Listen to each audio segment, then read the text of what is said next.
अचानक कोई दुविधा आ जाए तो क्या करें? होश में आओ और फिर होश को जाने मत दो। पानी जैसे हो जाओ। किसी पथरीले पहाड़ पर पानी की एक धार छोड़ो। देखो वो कैसे अपना रास्ता तय करती है। पहाड़ है पथरीला, ऊबड़ खाबड़ चट्टानों से भरा हुआ। कहीं गड्ढा, कहीं कुछ और। तुमने धार छोड़ी है।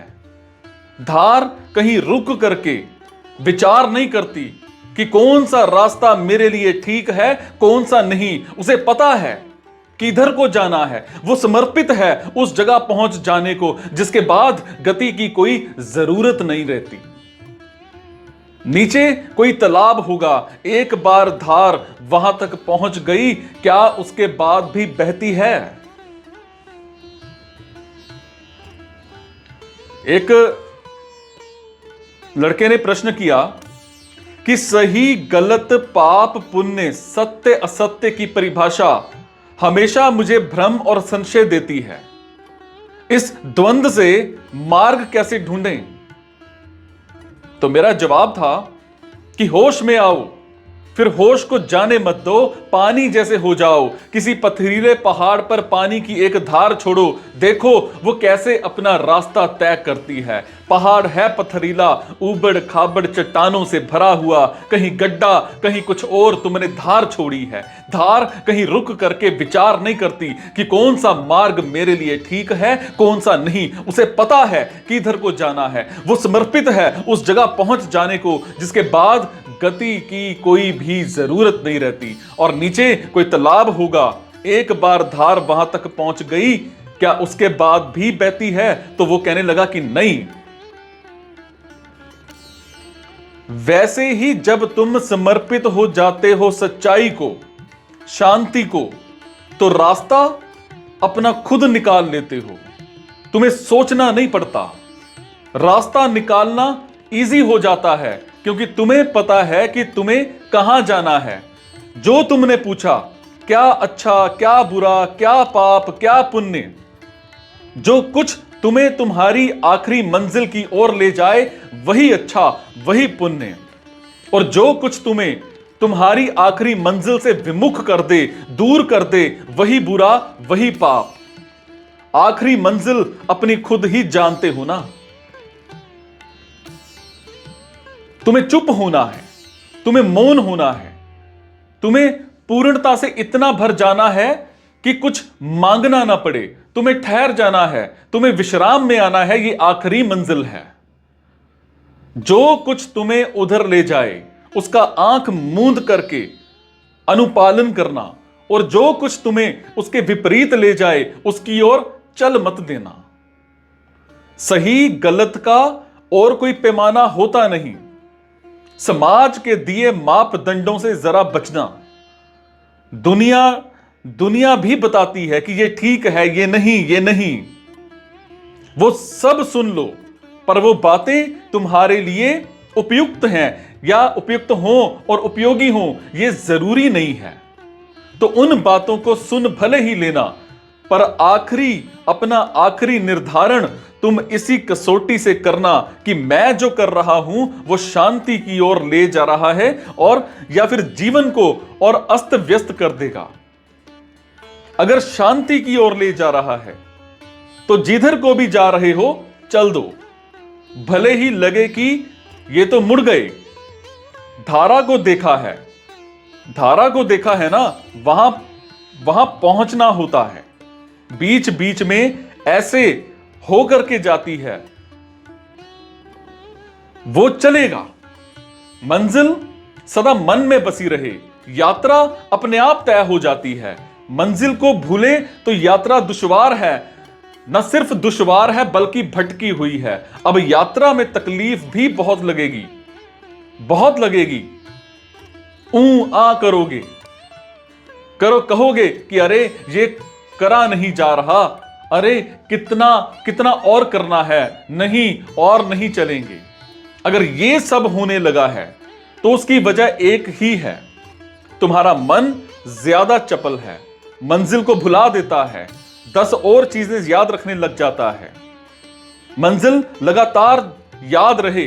एक चश्मा पहन लो जिसमें से संसार ना दिखाई देता हो। आंखों के सामने बस मंजिल रहती हो, या संसार दिखाई भी देता हो तो मंजिल के माध्यम से दिखाई देता हो, मंजिल के रंग से दिखाई देता हो। तो वो फिर से प्रश्न करने लगा कि इस दुनिया में बुरा या गलत कोई भी नहीं है। तो मेरा जवाब था कि अभी अभी तो हमने कहा कि गलत कुछ होता है, बेहोशी गलत है, शांति को भुला देना गलत है, और ऐसा वाक्य लिख देना भी गलत है। फिर कहने लगा कि इस दुनिया में बुरा या गलत कोई भी नहीं है, सभी अपने हिसाब से अच्छा और सही ही करते हैं, फिर भी इस दुनिया में लोगों के साथ गलत क्यों हो जाता है? तो मेरा जवाब था कि हां, सब सही करते हैं, पर सब जैसा कि आपने देखा, लिखा, सुना, अपने हिसाब से सही करते हैं, इसीलिए गलत हो जाते हैं। तुम्हारा हिसाब तो सदा गलत ही होगा। तुम्हें हिसाब करना आता कहां है? अच्छा बस उनके साथ होता है जो ऊपर के हिसाब पर चलते हैं। तुम्हारा जो व्यक्तिगत लेखा जोखा है वो तो अंधेरे में तीर मारने जैसा है। तुम ये जानते नहीं कि तुम्हें कहां पहुंचना है। तुम ये जानते नहीं कि रास्ता कौन सा है जो तुम्हें ले जाएगा। तुम ये जानते नहीं कि तुम्हारा वाहन क्या है, और तुम ये भी नहीं जानते कि तुम्हें वाहन चलाना आता भी है या नहीं। पर तुमने खूब हिसाब लगा लिया है कि कितनी देर में पहुंच जाओगे। ऐसा है तुम्हारा हिसाब, और संसार में जो बैठा है वो ऐसे ही कुछ हिसाब लगा करके बैठा है।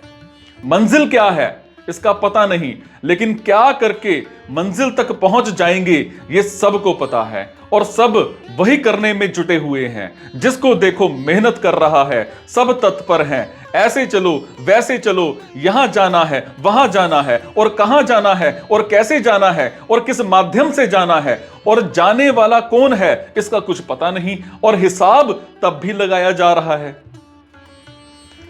तो ऐसे हिसाबों पर चल करके दुख तो मिलेगा ना। ऊपर के हिसाब पर चलने का क्या मतलब होता है? इसका मतलब होता है कि जहां पहुंचना है उसी से पूछ लो कि बताओ कैसे आए। जहां पहुंचना है उस तक पहुंचने की व्यक्तिगत कोशिश की जगह अपने आप को उसके हवाले कर दो कि तुम्हें सौंप दिया अब अपने आप को। अब तुम जैसे चाहो वैसे हमें अपने तक लेकर के जाओ। इसका मतलब यह नहीं है कि आप कोशिश नहीं करेंगे, मेहनत नहीं करेंगे। इसका मतलब यह है कि अब आपका श्रम आपकी व्यक्तिगत बुद्धि से संचालित नहीं होगा। श्रम तो आप खूब करेंगे, पर अपनी व्यक्तिगत बुद्धि से नहीं। और आगे की कहता हूं कि इसका मतलब यह है कि अब आपकी व्यक्तिगत बुद्धि वास्तव में व्यक्तिगत नहीं होगी, वो समष्टि में समाहित होगी।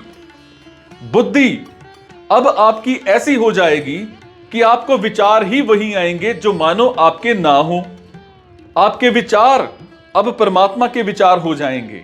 आपकी प्रेरणा ही परमात्मा की हो जाएगी। अब परमात्मा के बिल्कुल पीछे पीछे चलेंगे, या कह दीजिए कि बगल में चलेंगे। जैसे दो सेम रेखाएं चलती हों कि उनमें कभी दूरी बढ़ती है, बढ़ती ही ना हो। बिल्कुल जैसे ट्रेन की पटरी। ये दो पटरियां हैं जिनमें जैसे एक पटरी दूसरे का अनुसरण कर रही है कि तुम जहां जाओगी हम साथ साथ चले जाएंगे। जब तुम ऐसे हो जाओगे सिर्फ तब तुम्हारा हिसाब ठीक बैठेगा। दुनिया उपद्रव से भरी हुई है, दुनिया दुख से भरी हुई है, और दुनिया में जिसने चाहा है हमेशा सुख ही चाहा है। तुम्हें दिख नहीं रहा कि हमारा हिसाब कितना गलत बैठता है।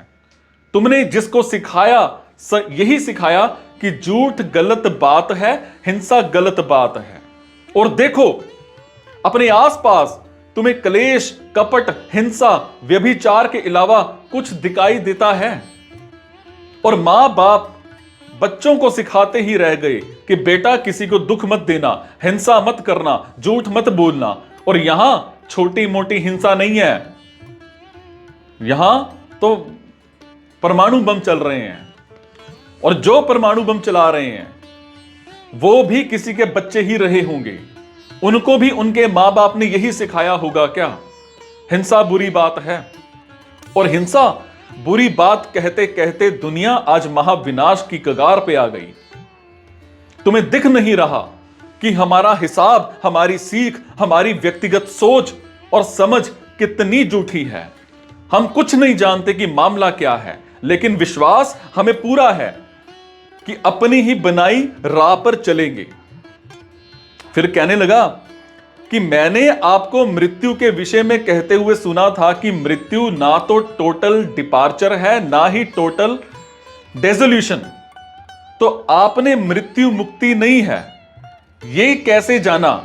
क्योंकि जो मर गया वो तो नहीं आएगा बताने। तो मेरा जवाब था कि अगर आप घर में बैठे हैं तो ये तो जानते ही है ना कि कौन सी जगह घर नहीं है। मृत्यु अंतिम मुक्ति नहीं है, ये आप बेशक कह सकते हैं।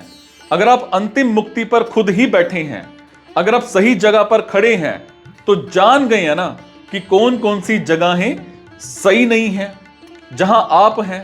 और उसके अलावा जो कुछ है वो घर नहीं है।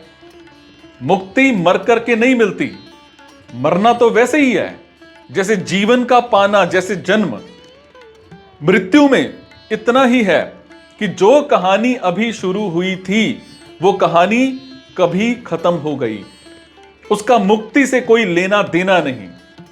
मुक्ति तो तब है जब ये सब कुछ जो चल रहा है, यंत्रवत, जन्म, जीवन मरण, सब दिख गया, सब समझ में आ गया, और सबके प्रति जो धारणा थी और लिप्सा थी वो हट गई। जब दिख गया कि तुम घर में बैठे हो और यहां से उड़ा हवाई जहाज घर के एक तरफ से बहुत दूर से, और फिर उड़ करके घर के ऊपर से निकला, और फिर उधर कहीं जाकर के फिर से जमीन पर आ गया, तुम कह पाओगे ना साफ साफ कि अपने घर पर बैठ करके मैंने क्या देखा? मैंने तीनों को देखा। किन तीनों को?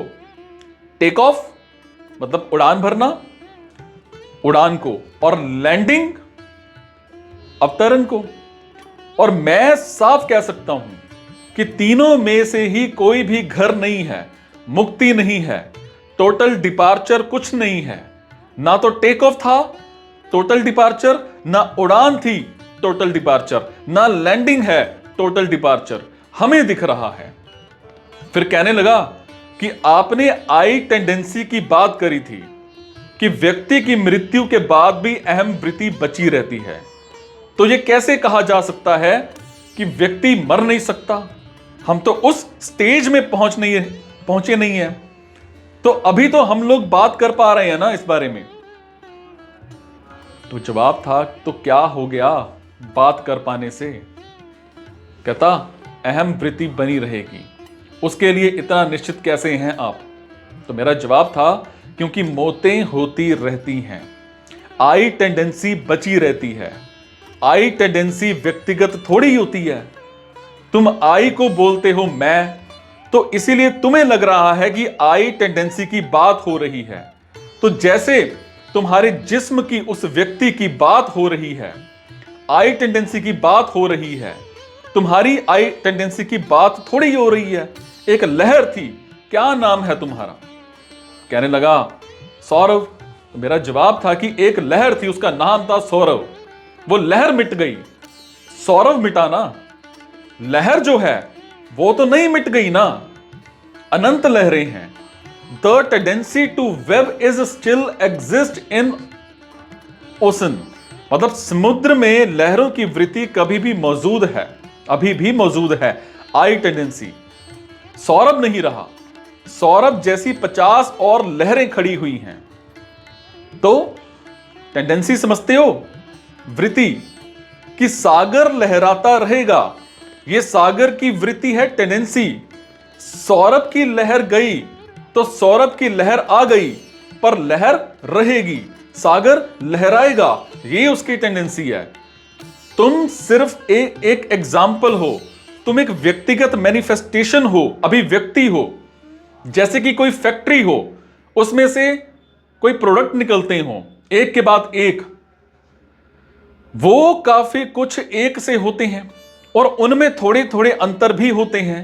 तो उनमें से जो माल निकल रहा है, जो पैकेज्ड प्रोडक्ट है, तुम उसकी बस एक इकाई हो, एक विशिष्ट यूनिट हो।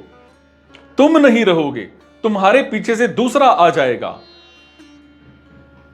But the tendency of the factory to keep producing remains, लेकिन कारखाने की वृत्ति रहेगी उत्पादन जारी रखने की। तुम नहीं हो तो कोई और सही। और जितने निकल रहे हैं वो अपने आप को क्या बोल रहे हैं, क्या बोल रहे हैं? वो सब अपने आप को क्या नाम दे रहे हैं? सबसे पहले कहता आई, मतलब मैं। तो मेरा जवाब था आई।